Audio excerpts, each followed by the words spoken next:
Hi, friends, it's Sue, and I am ready to retire my autumn journal. And so I'm just going to take you through the last couple of weeks and show you what I've done. So here nothing much was going on. We just went out for dinner, and so I just took a little piece of pie from a magazine, and I guess it was from a kid's book, and put that in there just for a quickie. This next page, it was Sunday. We don't do much on Sundays, so I thought it would be a good time to pull out another one of my journaling questions. Did you play hide and seek as a kid? If so, where was your best hiding place? And I found this in a children's dictionary. I loved the cursive writing here. And then I found this in my stash, just kind of climbing over a fence. And that reminded me of, we used to play a hide and seek at our neighborhood park. There was a big field house, and the drain pipe that came down from the roof was glue. That was the safe spot. So when the person who was counting, finished counting, then he looked out, and there was a big open area, swings and a baseball field and some bushes and trees. So there weren't too many places to hide, but that person would have to eventually come out from the down pipe, drain pipe, looking to find some people. So at first I'd hide behind trees and then try to race the person back to safety. But I came up with the best hiding place, and I was a bit of a tomboy. Behind the field house, there was a huge fence that went up about 20 feet above the roof, separating the park from the residence next door.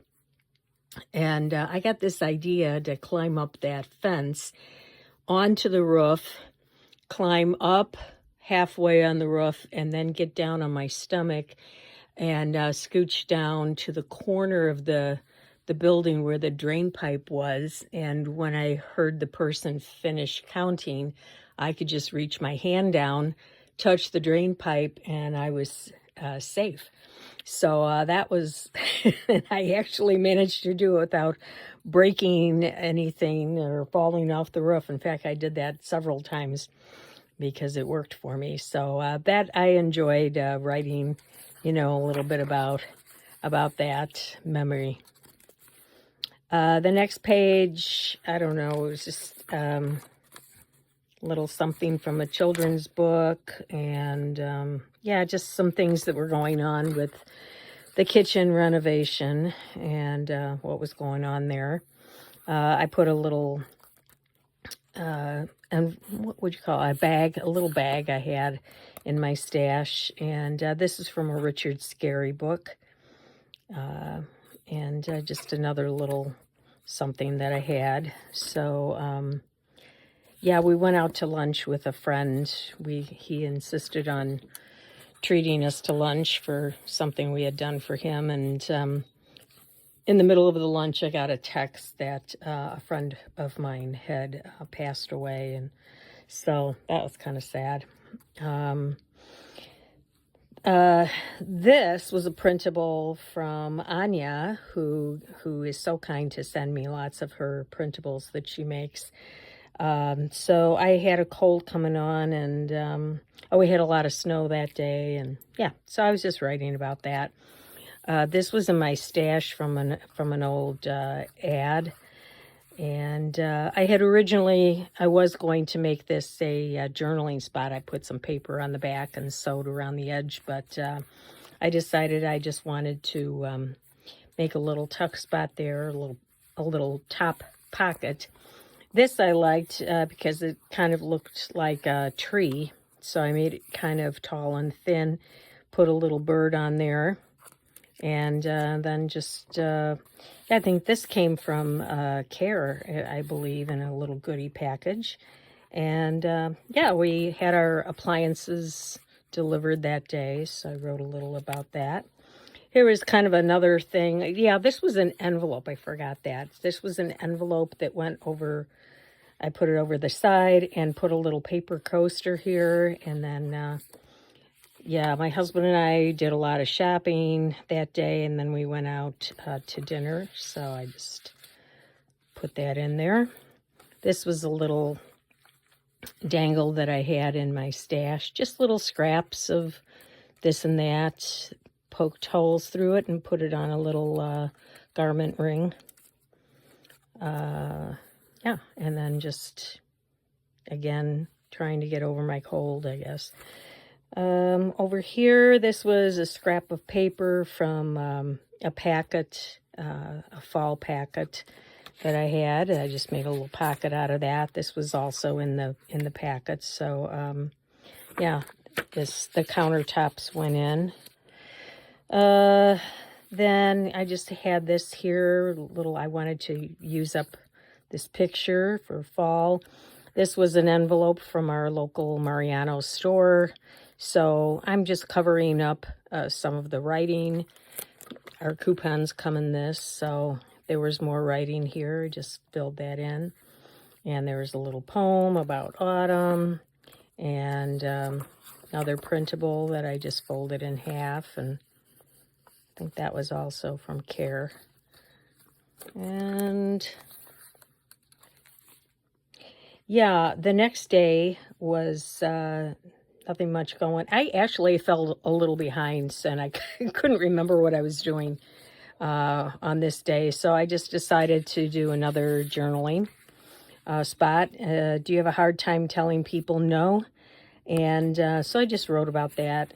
I used to have a hard time, telling people no. I felt like I was letting them down, and, I could be doing better. I could be helping.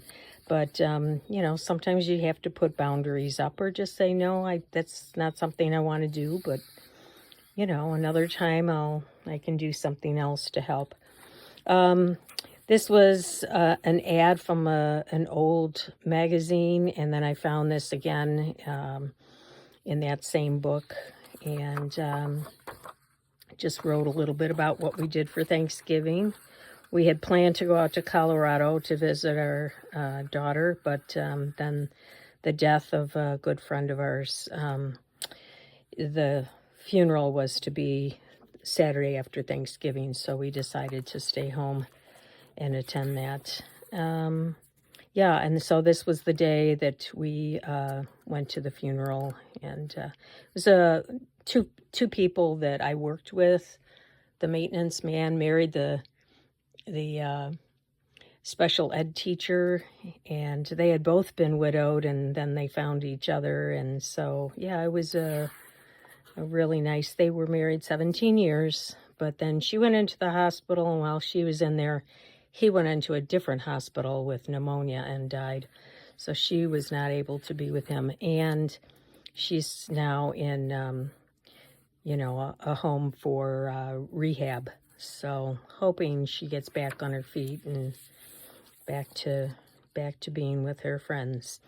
So our kitchen is finally done. We have one more thing. The electrician is coming tomorrow to put the little caps on the outlets, but that's it. So we're very happy.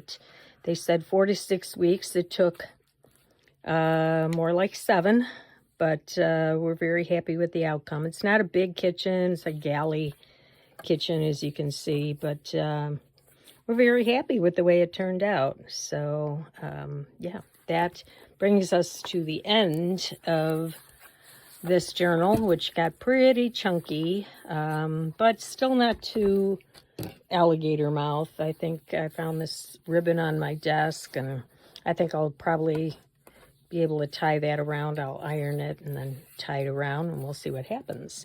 So stay tuned. I will be showing you my Christmas journal and my basket of goodies that I'll be working from, and also be drawing the winner from my giveaway. If you watched my last video on how to make the strips. What do you call them? I can't remember them. What do you you know what I'm talking about. If you watch the video, you know the strips. I can't remember. But anyway, you had to comment with the word fun.